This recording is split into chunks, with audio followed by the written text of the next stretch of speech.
Magandang araw po sa ating lahat, mga kapatid. May nais akong itanong sa inyo. Kumusta ang relasyon ninyo sa Diyos? Mga kapatid, hindi ko po tinatanong kung matagal na kayong nagsisimba, kung gaano karami ang alam ninyong Bible verse, o kung gaano kayo katagal na Kristiyano. Ang tanong ko ay, malapit ba ang puso ninyo sa Panginoon? Mga kapatid, may mga taong malapit ang katawan sa simbahan, pero malayo ang puso sa Diyos. May mga taong dati masigasig sa pananalangin, ngunit ngayon ay bihira ng humawak ng Biblia. May mga taong dati ay naglilingkod sa Panginoon, ngunit dahil sa problema, kasalanan o pagod sa buhay, unti-unti silang lumalayo. Ngunit ang mabuting balita ay ito. Hindi tayo unang lumalapit sa Diyos. Siya ay patuloy na tumatawag sa atin upang tayo ay makabalik sa Kanya.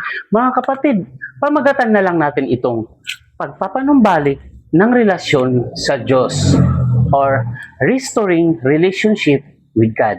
Unang-una, ang kasalanan ang sumisira sa ating relasyon sa Diyos. Ang pinakamalaking dahilan kung bakit nasisira ang relasyon ng tao sa Diyos ay ang kasalanan. At ayon nga sa Roma 3 verse 23, sapagkat ang lahat ay nagkasala at walang sino man ang karapat-dapat sa paningin ng Diyos. Kapag pinili nating sundin ang ating sariling kagustuhan kaysa sa kalooban ng Diyos, unti-unti tayong lumalayo sa Kanya. Halimbawa, isipin ninyo ang isang anak na umalis sa kanilang tahanan. Habang papalayo siya sa kanyang ama, hindi naman nagbago ang pagmamahal ng ama, ngunit ang relasyon nila ay naputol dahil sa kanyang sariling desisyon.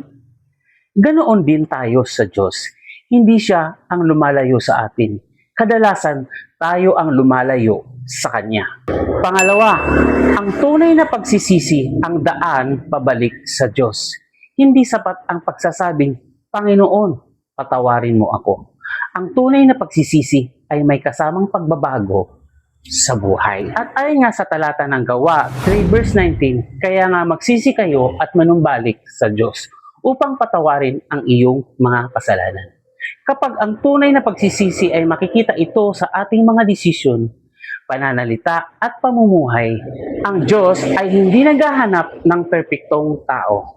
Ang hinahanap niya ay ang pusong mapagkumbaba at handang magbago. Pangatlo, si Jesus lamang ang daan upang maibalik ang ating relasyon sa Diyos. Hindi mabibili ng mabubuting gawa ang kaligtasan. Hindi rin ito makukuha sa relihiyon lamang. Ang tanging daan ay si Jesus Christ. Ayon nga sa Juan 14 verse 6, ako ang daan at ang katotohanan at ang buhay.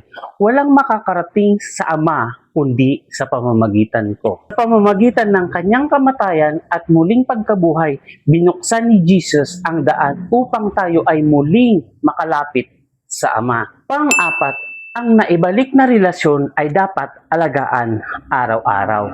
Kapag naibalik na ang ating relasyon sa Diyos, hindi ito nagtatapos ng ating paglalakbay. Kailangan itong palaguin. Paano? Sa panalangin, sa pagbabasa ng salita ng Diyos, at sa pagsunod ng kanyang mga utos. Sa pamumuhay na nagbibigay lugod sa Kanya. Ayon nga sa Santiago 1 verse 22, mamuhay kayo ayon sa salita ng Diyos at huwag kayong tagapakinig lamang. Mga kapatid, ang tunay na Kristiyano ay hindi lamang nakikinig sa salita ng Diyos, isinasabuhay niya ito. Panglima, handa ang Diyos na tanggapin ang sino mang babalik sa Kanya. Isipin natin ang kwento ng alibungkong anak. Iniwan niya ang kanyang ama. Sinayang niya ang lahat. Ngunit nang magsisi siya at bumalik, hindi siya itinaboy. Sa halip, niyakap siya ng kanyang ama. Ganito rin ang puso ng ating Ama na nasa langit.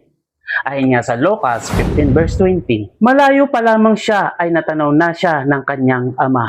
Nahabag ito sa kanya at patakbong sinalubong, niyakap at hinalikan. Ano man ang ating nakaraan, ano man ang kasalanan ng ating nagawa, ano man ang layo ang ating narating, kapag tayo ay taos-pusong bumalik sa Diyos, bukas pa rin ang kanyang mga bisig. Mga kapatid, kung matagal ka nang hindi nananalangin, bumalik ka na. Kung matagal ka nang hindi nagbabasa ng Biblia, bumalik ka na. Kung may kasalanang matagal mo nang kinikimkim, isuko mo na ito sa Panginoon. Huwag mong hintayin maging huli ang lahat. Habang may hininga, may pagkakataong manumbalik sa Diyos. Ayon nga sa Santiago 4 verse 8, lumapit kayo sa Diyos at lalapit siya sa inyo. Mga kapatid, tandaan natin, ang Diyos ay hindi naghihintay na maging perfecto tayo bago niya tayo tanggapin. Hinihintay lamang niya ang ating pusong handang magsisi, sumunod at magbalik sa Kanya. Mga kapatid, kung pinagpala ka sa mensaheng ito, ibahagi mo rin ito sa iba upang marami pang makaalam ng pag-ibig at biyaya ng Diyos.